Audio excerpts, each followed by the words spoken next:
a price of £540,000 plus tax, you should also get some change for your million. And you'll get more than just a fabulous looking car with an awesome engine in the back. The Mclaren F1 is the dream concept of its designer Gordon Murray.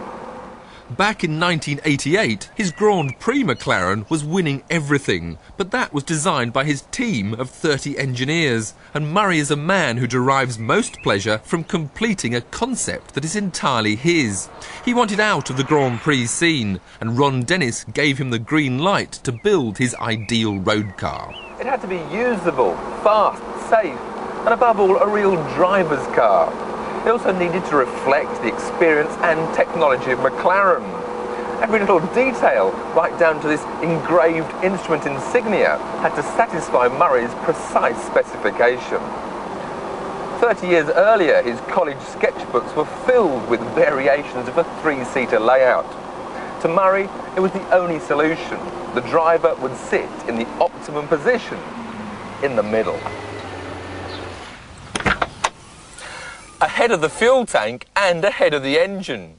A Formula One style layout and naturally a Formula One style construction that starts with this.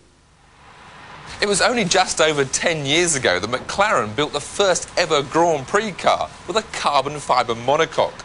Lightweight and very strong, yet it starts life as no more than an expensive roll of cloth. Each car is a jigsaw of 5,000 pieces of resin-impregnated carbon fibre pressed around 70 different moulds in anything from 2 to 17 layers. Each mould is bagged up and held in a vacuum before being cooked for 3 hours in this huge oven under 90 psi pressure at 125 degrees centigrade to bond it together.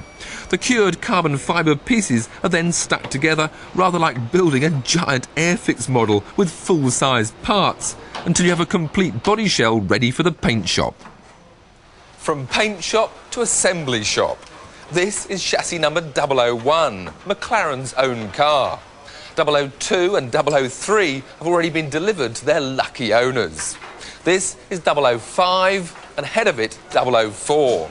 With an output of just 3 cars a month, this is as long as the assembly line gets. It takes 6,000 man-hours to complete a car which expresses engineering excellence, brilliant packaging, quality finish and a fanatical attention to detail.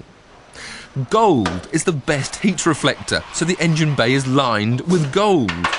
Murray turned to BMW for his engine. The 6.1-litre non-turbo V12 produces 627 horsepower. Murray only asked for 550, so he wasn't too unhappy when the engine came out 16 kilos heavier than the 250 he'd specified. Stress goes up. Weight is one of Gordon Murray's obsessions. Saving it meant more expensive materials. Magnesium wheels, aluminium alloy brake calipers, and an Inconel and titanium exhaust system, which is 67 kilos lighter than normal steel. Even the spanners in the special toolkit are made of titanium. The finished shape is the work of stylist Peter Stevens, who already had the Lotus Elan and Jaguar XJR15 to his credit before he began working with Murray to clothe the F1 in a shape that not only looked good, but performed to the designer's requirements. So, have all Gordon Murray's dreams come true? Is this a usable supercar? Well, it's light and easy to drive, the visibility is superb, the engine will dawdle along as slow as you want it to, and here in the middle there's a CD sound system all around you that's been honed to perfection. And there's even room to take the whole family shopping. Parking is a doddle, and there's no problem with opening the doors.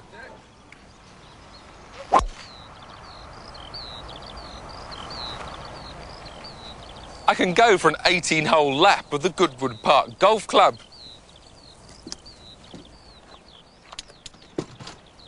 I've even got enough luggage space to pack up and head off for a weekend in the country. In fact, the 2 pannier lockers give the McLaren the same storage volume as a Fiesta boot. And under the floor there are spare fuses, bulbs and a first aid kit.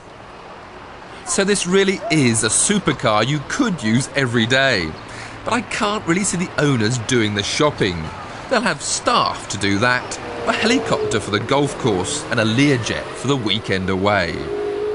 What the buyers of this McLaren F1 will want to do, and what you've all been waiting for me to do, is give it some stick.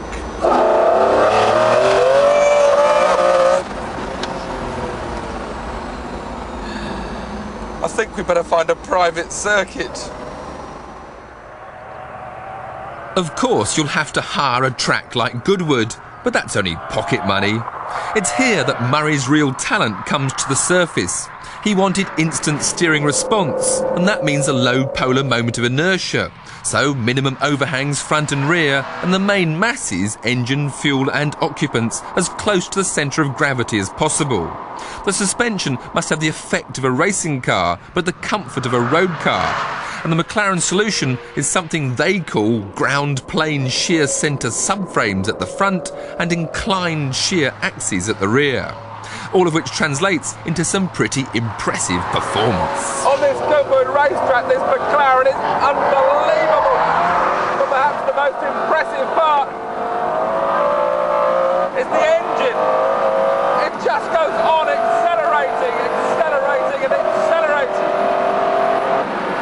And it's not just the 627 horsepower of the V12, but it's the massive torque of the motor. Whatever gear you're in, if you open the throttle,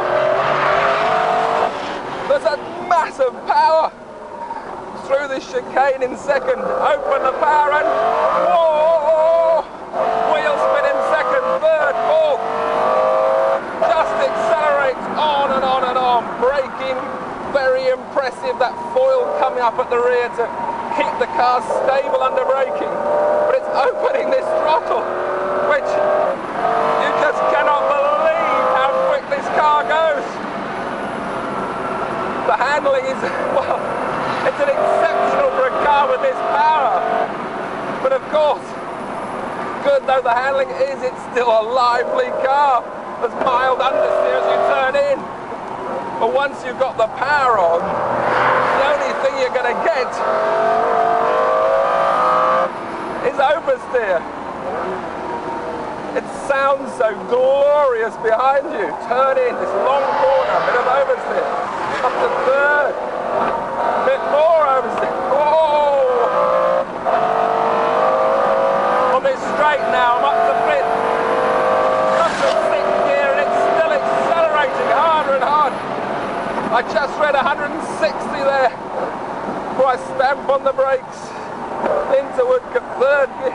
Oh, and you just want to open the power. Down to second. Turn left.